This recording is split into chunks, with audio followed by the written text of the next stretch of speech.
The Innovator's Dilemma. Hello and welcome to our Story Snapshot channel. Today, we're diving into Clayton M. Christensen's revolutionary work, The Innovator's Dilemma.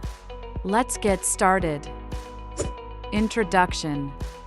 The Innovator's Dilemma, When New Technologies Cause Great Firms to Fail, by Harvard professor Clayton M. Christensen explores the paradox of successful companies being overtaken by newer, smaller firms.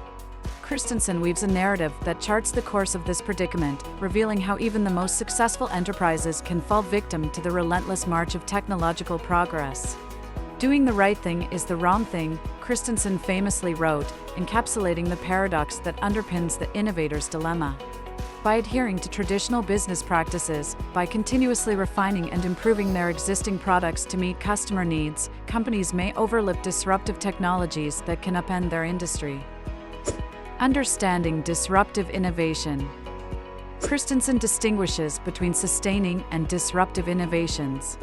Sustaining innovations are improvements to existing technologies that meet the needs of the most demanding customers. They're the lifeblood of successful companies that excel in product development and refinement. Conversely, disruptive innovations initially underperform established products in mainstream markets.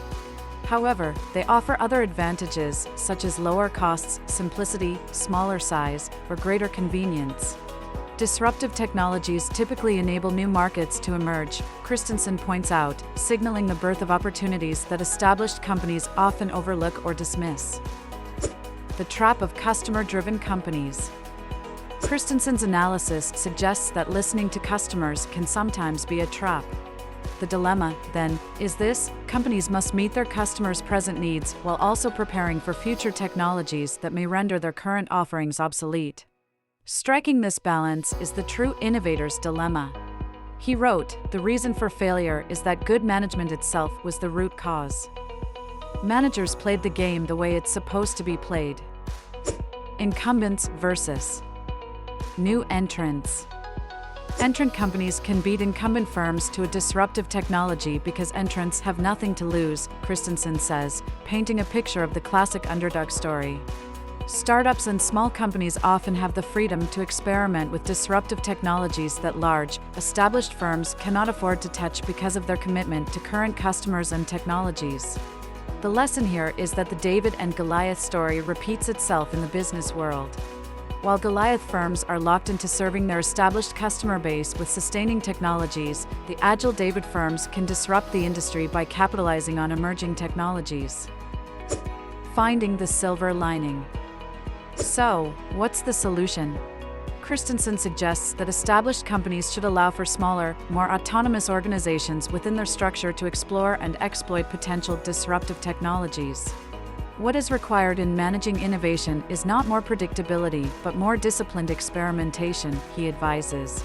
Christensen's work is a sobering reminder of the relentless pace of innovation and the continuous threat it poses to established businesses. But it's also an inspiring call to action. He encourages us to look beyond the obvious, to challenge the status quo, and to seize the opportunities that disruptive technologies provide. The Innovator's Dilemma is more than a mere business book, it's a guide to navigating the complexities of innovation in an ever-changing world. As Christensen puts it, it is not wise to adopt the policy of sticking to the knitting, staving off the attack of disruptive technologies by focusing solely on what one already knows how to do. Conclusion.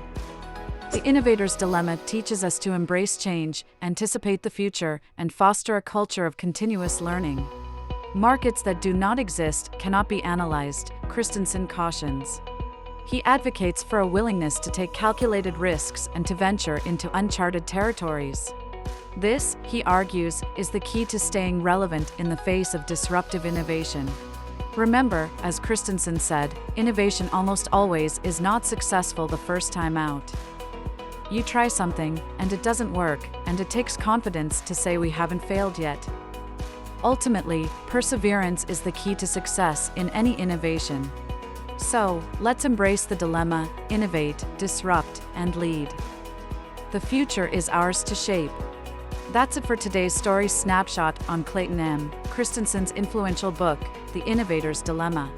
Stay tuned for more insights from leading books in business and beyond.